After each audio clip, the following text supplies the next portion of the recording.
Mapagpalang araw po sa ating lahat mga kapatid, maghari nawa ang kapayapaan sa ating puso't isipan, sa ating buong tahanan, pag-ibig at kaligtasan mula sa ating Panginoong Diyos sa pamamagitan ng ating Panginoong Jesucristo.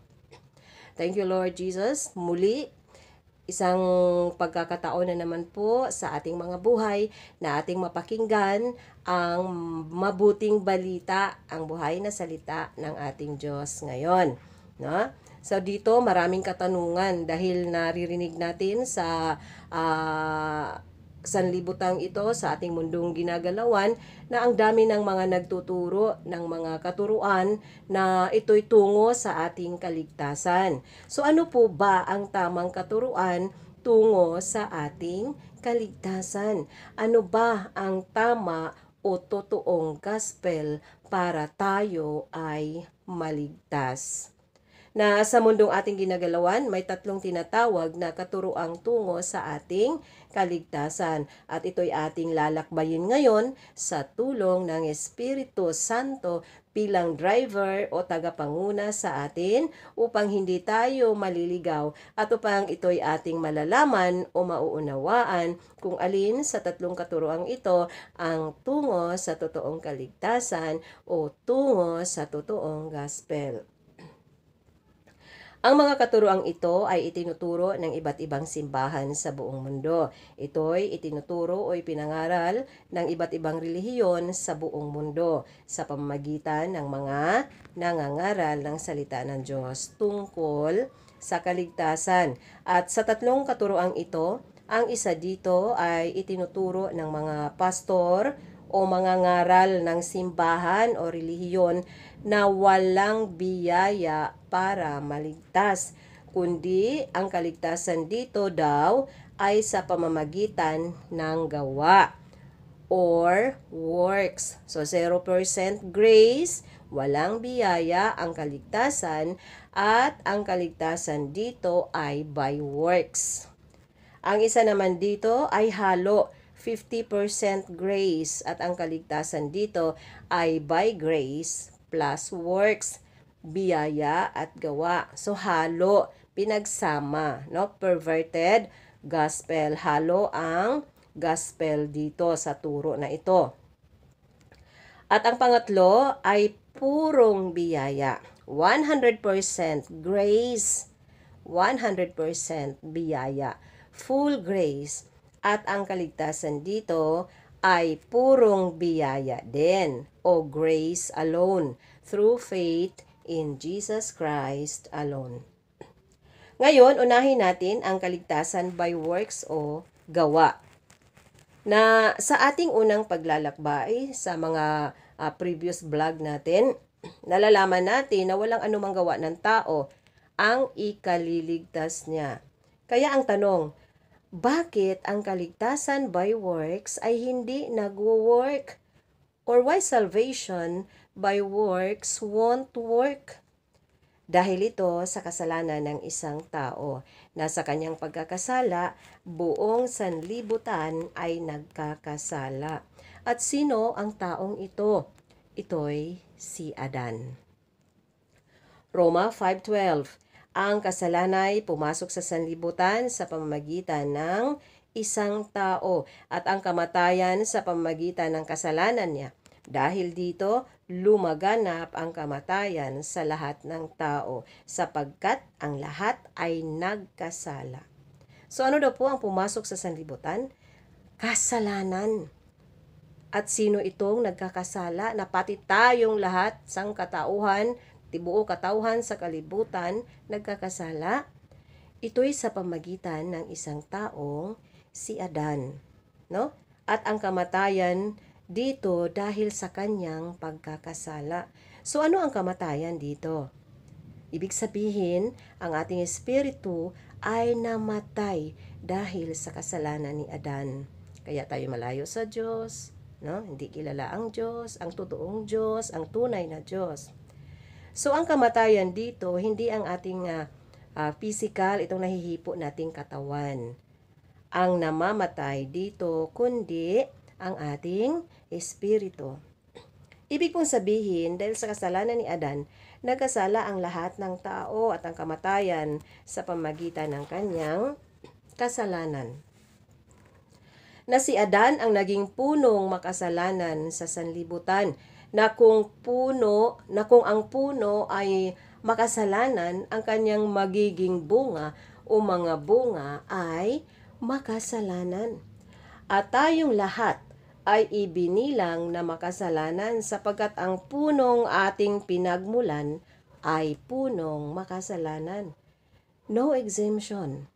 Lahat tayo ay nagkakasala. Lahat po ng tao ay tungo sa kamatayan, kaparusahan na walang hanggan. At saan po ito? Sa impyerno. Na nasa tiyan pa lang tayo ng ating mga magulang noon, tayo ay makasalanan na. Awit 51:5, ako'y masama na buhat ng iluwal, makasalanan na ng ako'y isilang. Kaya lahat ng ating bunga ay makasalanan, sapagkat ang punong ating pinagmulan ay makasalanan. Lahat ng ating mga gawa ay makasalanan, sapagkat tayo'y mula sa isang taong makasalanan. At ito nga ay si Adan. Kaya po si Jesus ay hindi nagkakasala, na ating mababasa yan o ng Pedro 2:22, hindi siya gumawa ng kasalanan o pagsisinungaling kailanman, no? Sapagkat siya ay puno na walang kasalanan. So kaya si Jesus ay walang batik, walang kasalanan. Dahil siya ay puno na walang kasalanan, walang kapintasan. Kaya ang kanyang bunga ay walang kasalanan. At ito'y kinalulugdan ng ating Diyos. Amen. Kaya kung ang paraan natin para sa ating kaligtasan ay sa pamamagitan ng ating mga bunga o mga gawa, hindi po ito papasa sa standard ng ating Diyos. Dahil ito'y mula sa punong makasalanan. Kaya wala pong anumang gawa natin ang katanggap-tanggap sa mata ng Diyos. Kaya ang katuruang ang kaligtasan by works ay hindi talaga mag-work. Yung walang biyaya talaga, puro gawa, no? Ay hindi talaga siya pwede. Dahil ang ating mga gawa ay hindi talaga papasa sa pamantayan ng Diyos. Bakit? Dahil tayong lahat ay mula sa punong makasalanan. Therefore, lahat tayo makasalanan. Makasalanan sa mata ng Diyos. Kaya po ang lahat ng tao ay bumagsak dahil sa pagbagsak ni Adan. Na wala talagang choice ang tao eh. Makasalanan talaga. No? Nasa tiyan pa lang tayo, makasalanan na. Na hindi pa tayo nagsinungaling. Paglabas natin, hindi pa tayo makabigkas ng salita. No? Pero ay, bit-bit na natin ang kasalanan. At ang lahat ng tao ay nagkakasala dahil sa pagkakasala ni Adan. Roma 3:12. Ayon sa nasusulat, walang matuwid, wala kahit isa, walang nakauunawa, walang humahanap sa Diyos. Ang lahat ay lumihis ng landas at nagpakasama. Walang gumawa ng mabuti. Wala kahit isa. So dito malinaw, walang humahanap sa Diyos. Bakit walang humahanap sa Diyos? Dahil ang espiritu ng lahat ng tao ay patay. At kung ang espiritu natin ay patay, naturalmente hindi tayo makakakita. Hindi tayo makakalakad. Paano natin mahahanap ang Diyos? Kung tayo ay may kapansanang espiritual, paano natin mahahanap ang Diyos? Kung ang ating espiritu ay patay. Kaya po sabi ng banal na aklat o Bible, tayo po ang hinanap ng Diyos. Amen! Tayo po ang hinanap ng Diyos. Thank you, Lord! Lucas 19:10. Sapagkat naparito ang anak ng tao upang hanapin at iligtas ang naligaw. Thank you, Lord Jesus. Amen. Tayo po ang hinanap ng Diyos sa pamamagitan ng kanyang bugtong na anak. At bakit tayo hinanap ng Diyos? Upang tayo ay iligtas. Upang tayo ay maligtas. Sapagkat tayong lahat ay mga naliligaw ng landas. At bakit po tayo naliligaw ng landas? Dahil tayo po ay mga bulag. tayo ay mga patay. At bakit po tayo mga patay? Dahil sa kasalanan ni Adan. Kaya lahat po ng gawa natin na sa tingin po natin ay banal, matuwid, mabuti, hindi po yan katanggap-tanggap sa mata ng Diyos. Roma 3:23. Sapagkat ang lahat ay nagkasala at walang sino mang karapat-dapat sa paningin ng Diyos. Ang lahat dito ay lahat talaga. Lahat ng mga tao ay nagkakasala. Walang exempted. Lahat is lahat, no? At walang sino mang karapat-dapat sa mata ng Diyos. At bakit po nagkakasala ang lahat at ni isa walang karapat-dapat sa mata ng Diyos? Dahil po yan sa isang tao na si Adan na ating binasa nga kanina sa Roma 5:12. Pumasok ang kasalanan sa sanlibutan at kamatayan sa lahat ng tao, again sa lahat ng tao dahil sa kasalanan niya, sa kasalanan ni Adan. Kaya po tayong lahat ay patay. Patay ang ating espiritu. Kaya sabi sa Episod 2:1, kayo'y mga patay dahil sa inyong pagsuway at kasalanan. Napakalinaw po ng buhay na salita ng ating Diyos. Kayo'y mga patay dahil sa inyong pagsuway at kasalanan.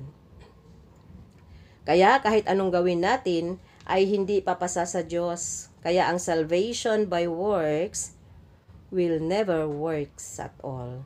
Na tayo humihinga, naglalakad dito sa mundong ating ginagalawan, pero patay tayong lahat sa mata ng Diyos. Ang ating espiritu ay patay. Kaya kung ang espiritu natin ay patay, patay din tayo sa mata ng Diyos. At bakit patay ang ating espiritu? Dahil sa kasalanan ni Adan. Dahil sa kasalanan ng isang tao na si Adan.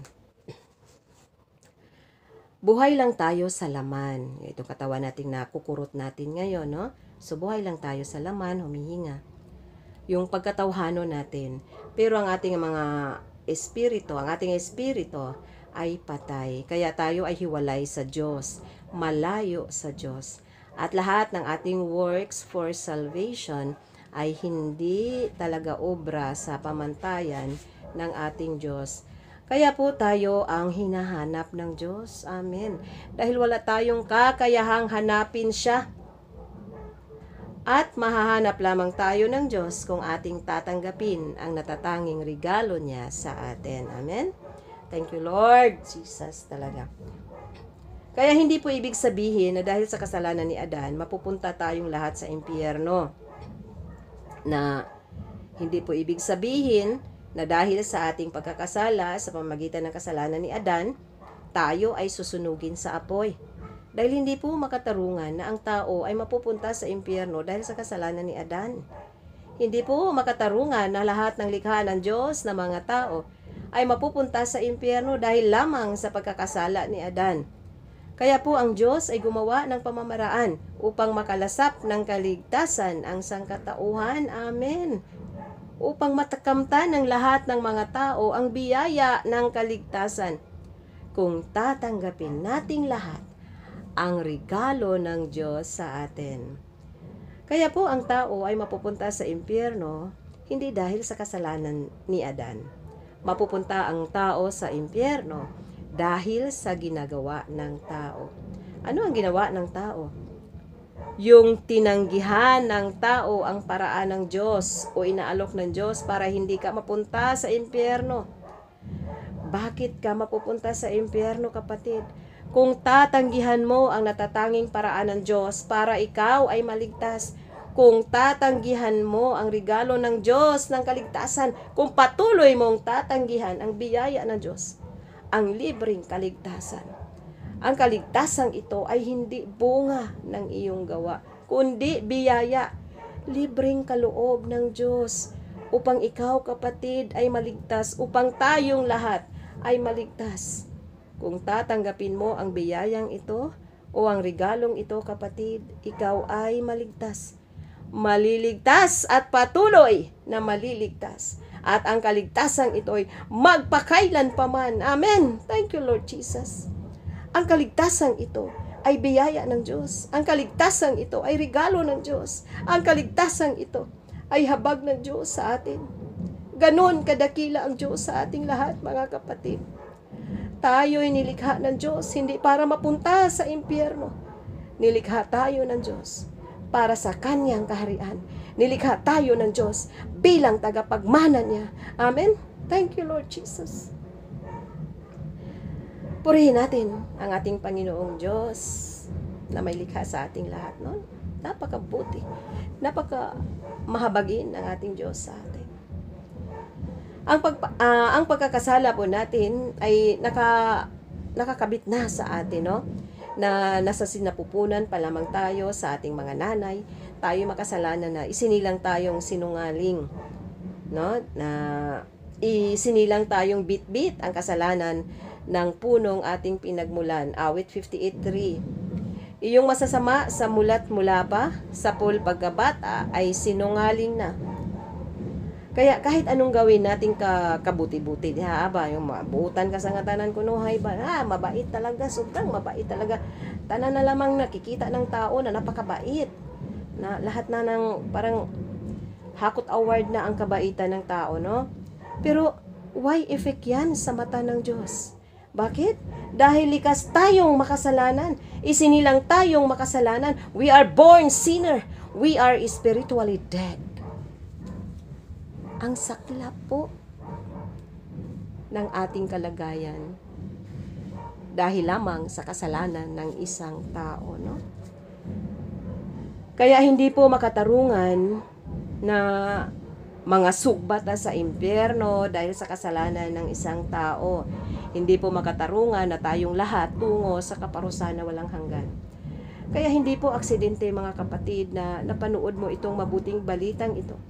Hindi po aksidente na mapakinggan mo itong good news. Ang pinaka-good news sa tanang buhay mo, kaibigan. Dahil mahal ka ng Diyos. Mahal tayo ng Diyos. At nais Kanyang iligtas. Nais niya tayong maligtas. Nais ng Diyos na bigyan ka tayo ng biyaya ng kaligtasan. Amen? Napakabuti ng ating Diyos sa atin magpakailanman.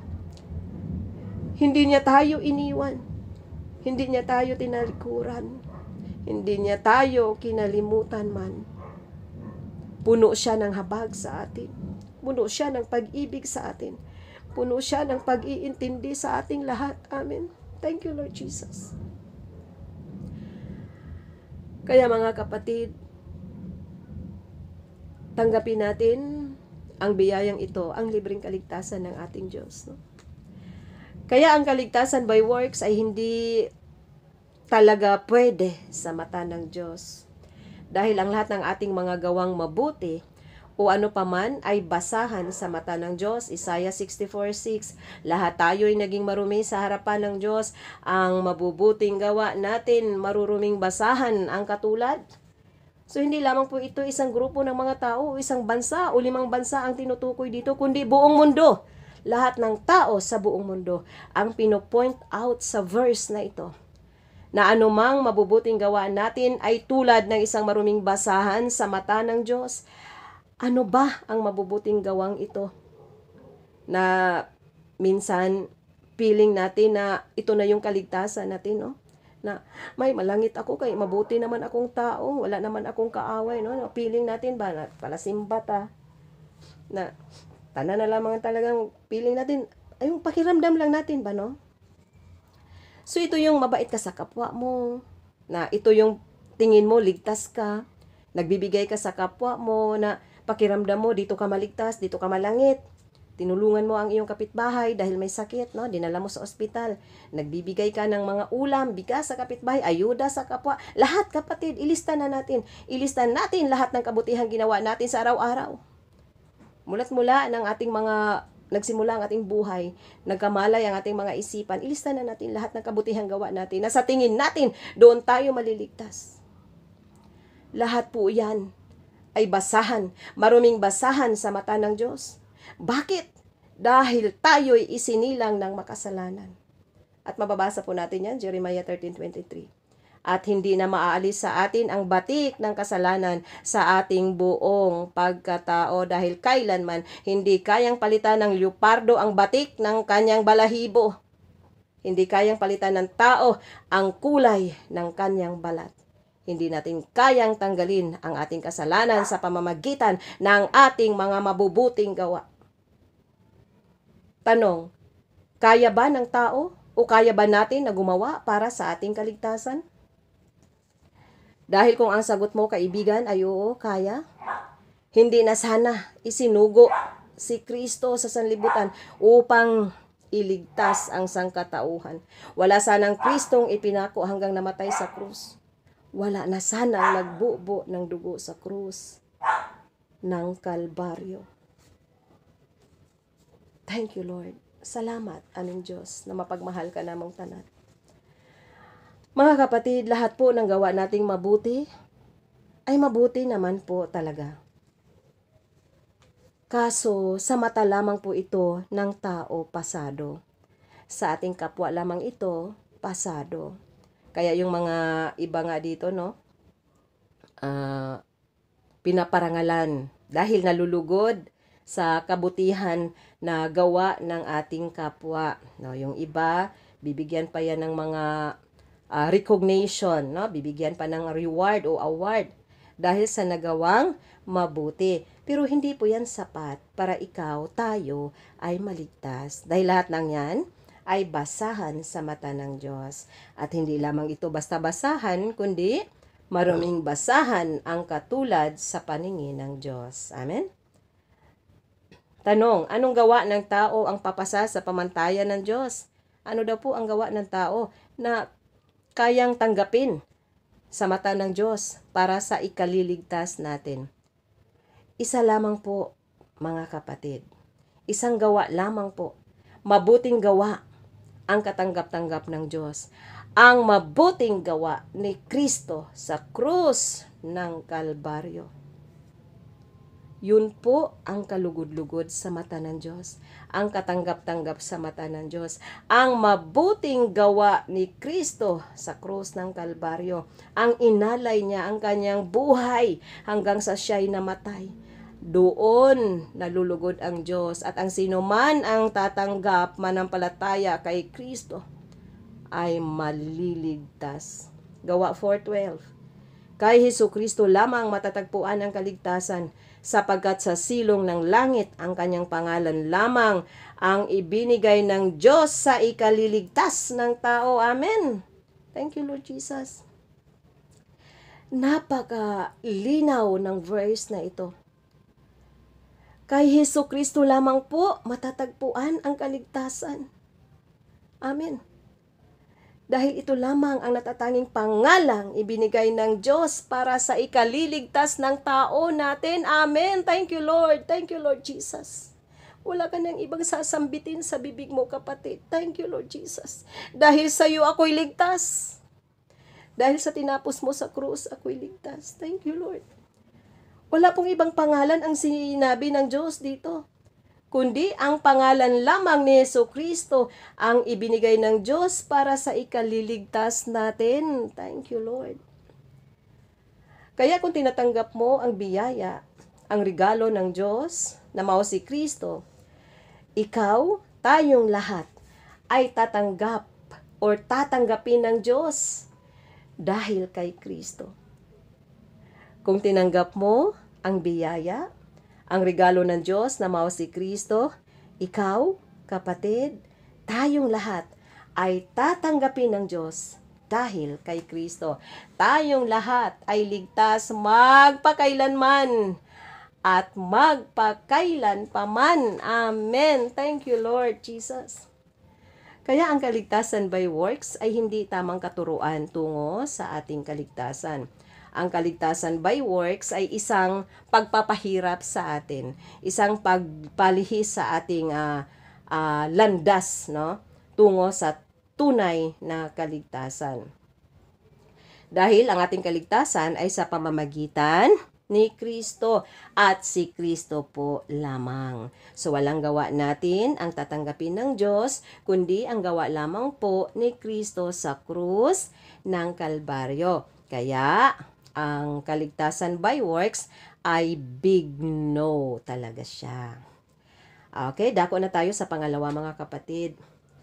Ang halong katuruan, no? 50% grace or biyaya. So, ito'y perverted, halo, pinagsama ang biyaya ng Diyos at gawa natin ng tao.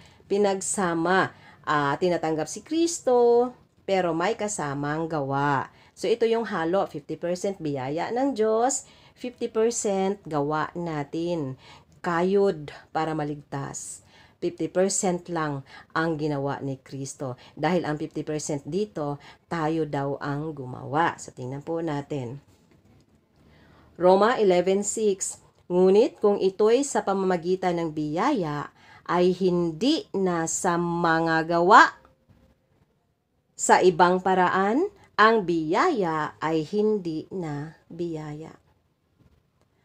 Ano ba ang sinabi sa verse na ito? Na kung ang kaligtasan natin ay sa pamamagitan ng biyaya ng Diyos, ito'y hindi na sa pamamagitan ng gawa mo natin. Sapagkat ang biyaya ng Diyos, haluan ng mga gawa ng tao, gawa natin, hindi na ito matatawag na biyaya. Amen? Na kung biyaya, biyaya lang. Na kung gawa, sige, gawa lang din. No? So, hindi pwedeng pagsamahin. Hindi pwedeng ihalo. Hindi mo pwedeng ihalo ang gawa ni Kristo at gawa ng tao. Napakalinaw po ng verse. Ngunit kung ito'y sa pamamagitan ng biyaya, ay hindi na sa mga gawa. Kung ang kaligtasan natin ay sa pamamagitan ng biyaya, biyaya ka lang kapatid. Biyaya lang tayong lahat para sure ang ating kaligtasan. At hindi sa ating gawa. Amen po ba? Kaya po mga kapatid, sa katuruan ng kaligtasang halo-halo ba, yung nahalo, perverted, ay hindi po pwede, hindi po ito mag-work. Mamimili ka lang. It's either biyaya or gawa. At napag-alaman po natin na ang kaligtasan by works or gawa will never work. Di ba po? At bakit po hindi mag-work? Dahil tayong lahat ay likas na makasalanan dahil sa punong ating pinagmulan. At lahat ng gawang mabuti natin ay tulad ng maruming basahan ang katulad sa paningin ng Diyos. Kaya isa pang verse kapatid, no? Episode 2:8-9. Dahil sa kagandahan loob ng Diyos,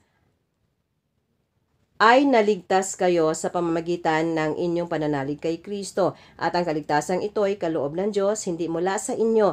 Hindi ito dahil sa inyong mga gawa, kaya't walang dapat ipagmalaki ang sinuman. So bakit daw po tayo naligtas? Dahil sa kagandahang loob o biyaya ng Diyos. Kaya po tayo naliligtas o maliligtas dahil sa biyaya ng Diyos o regalo ng Diyos sa atin. Ano ba ang regalo ng Diyos para tayo ay maligtas? Wala pong ibang regalo ang Diyos sa atin mga kapatid. Si Kristo upang tayong lahat na makasalanan ay maligtas. Roma 3:24. Gayunman, dahil sa kanyang kagandahang loob, ay pinawalang sala sila sa pamamagitan ni Kristo Jesus na nagpalaya sa kanila. Amen? Sa pamamagitan ni Kristo, tayo'y naligtas. Hindi po sa ating mga gawa, kundi sa natapos na gawa ni Kristo doon sa krus ng Kalbaryo. Kaya po, ang pangalawang katuruan ay hindi pwede. Hindi talaga, no? Hindi tama. Kaya, again, big no pa rin ito. Ang katuruan ng kaligtasan by works at ang halong katuruan, no? So, yung una, by works, at ito namang pangalawa, halong katuruan, ay malinaw na maling katuruan ito para sa lahat. Maling i-apply natin ito para sa ating kaligtasan. Ano po ba ang kahinatnan sa mga hindi kumilala sa Diyos at hindi sumunod sa mabuting balita or God's grace gospel? Ikaduhang Tesalonica 1:8. Darating siya sa gitna ng naglalagablab na apoy at parurusahan ang lahat na hindi kumilala sa Diyos at ang hindi sumunod sa mabuting balita tungkol sa ating Panginoong Hesus. Sino daw po ang parurusahan dito sa verse na ito? Ang lahat na hindi kumilala sa Diyos at ang hindi sumunod sa mabuting balita tungkol sa ating Panginoon, or God's Grace Gospel. Sapagkat napakalinaw po sa unang katuruan tungkol sa kaligtasan by works, no, ay hindi kumilala sa Diyos at hindi sumunod sa mabuting balita tungkol kay Kristo. Bakit? Dahil ayaw nilang sumunod sa utos ng Diyos, ayaw nilang tanggapin ang biyaya ng Diyos na si Kristo, at si Kristo mismo ang gumawa para sa ating ikaliligtas, at ito po ang mabuting balita tungkol sa ating Panginoong Hesukristo. Dahil ang by works ay ang kaligtasan doon sa pamamagitan ng gawa ng tao para maligtas. So hindi sila nakikinig sa ating Diyos. Hindi nila kinilala ang Diyos sa mga katuruang by works. At ganun din po sa pangalawang katuruan, hindi pwedeng paghaluin ang works at grace. Kailangan mong pumili, works or grace. Kaya ang pinagsamang katuruan for salvation by works and grace ay malinaw na hindi rin sumunod sa mabuting balita at kumilala sa ating Diyos. Malinaw po na ang dalawang katuroang ito ay hindi sumunod sa utos ng Diyos. Ano ba ang utos ng Diyos? Unang Juan 3:23, ito ang kanyang utos, sumampalataya kayo sa kanyang anak na si Hesukristo. Amen! Ano daw po ang utos ng ating Diyos? Unang Juan 3:23, ito ang kanyang utos, sumampalataya kayo sa kanyang anak na si Hesukristo. Amen, amen at amen! Dahil tanging kay Kristo lamang po ang ating kaligtasan. Hindi po sa anumang gawa natin. Hindi po sa anumang relihiyon. Hindi po sa anumang mabubuting gawa mo, kapatid. Hindi po sa pag-aayuno, pagpuasa, fasting o pag-ministry o anumang gawa na sa tingin mo dyan ka maliligtas. Wala po dyan ang kaligtasan, kundi kay Kristo po lamang. Ang bugtong na anak ng Diyos ay ibinigay sa ating lahat upang lahat tayo ay hindi mapapahamak kundi magkaroon ng kaligtasan. Juan 3:16. Gayon na lamang ang pag-ibig ng Diyos sa sanlibutan, kaya ibinigay niya ang kanyang bugtong na anak upang ang sumampalataya sa kanya ay hindi mapapahamak kundi magkaroon ng buhay na walang hanggan. Amen? Na ang sinumang mananampalataya sa bugtong na anak ng Diyos na si Kristo Jesus ay hindi mapapahamak, kundi magkaroon ng buhay na walang hanggan.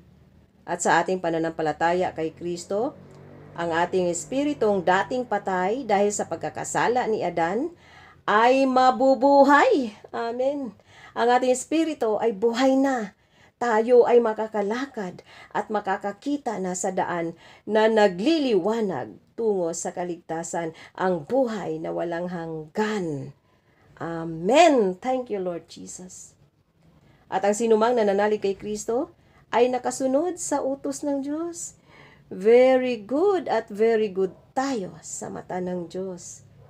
Kaya po, ang pangatlong katuruan tungo sa ating kaligtasan, ang tamang gospel. Ulitin ko lang po, ang pangatlong katuroang tungo sa ating kaligtasan, ang tamang gospel. Ang gospel of God's grace or full grace gospel. 100% grace. 100% mabuting balita tungkol sa kagandahang loob ng Diyos. Amen. Thank you, Lord Jesus. Salamat, Lord Jesus, talaga, no? Napakabuti ng ating Panginoon, no? Na kung tinanggap natin si Kristo, no? Mantakin mo yan, kapatid, na sa iyong pagtanggap ng regalo ng Diyos na mao si Kristo, sa iyong pananalig, sa ating pananalig kay Kristo, tayo'y nabuhay, panibagong buhay kasama si Kristo, na dati patay tayo sa mata ng Diyos, ngayon, buhay ka na, kapatid. Buhay na tayo sa paningin ng Diyos.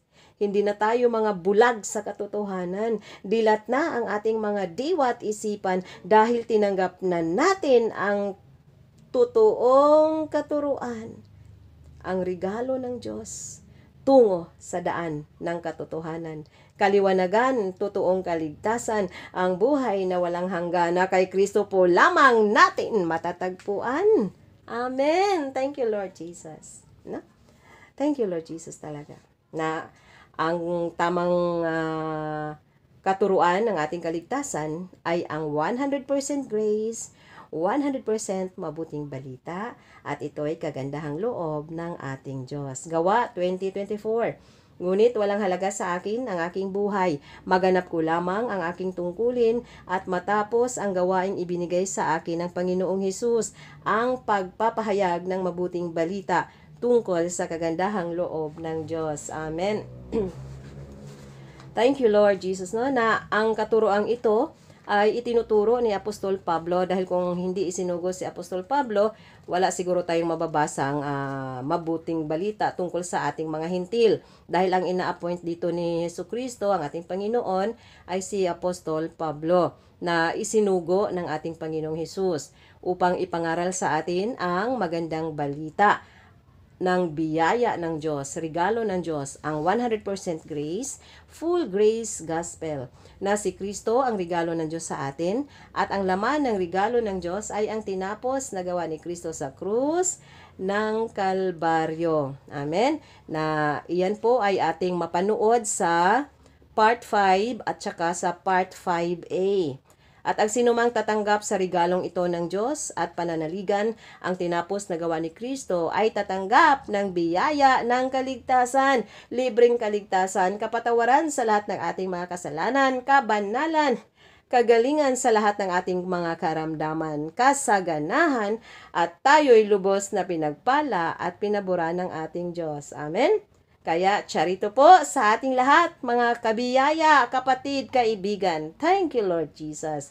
At bakit po ito biyaya? Bakit po ito libre? Dahil si Kristo na po ang gumawa lahat ng ito doon sa krus para sa atin. Yung ginawa ni Kristong pagpahirap, pagpasakit, pagtitiis, pagtsatsaga, tiniis niya yung hirap, mga sakit, no? Kabigatan ng ating kasalanan, pagpasan sa krus ng ating kasalanan, ginawa niya yun para sa atin.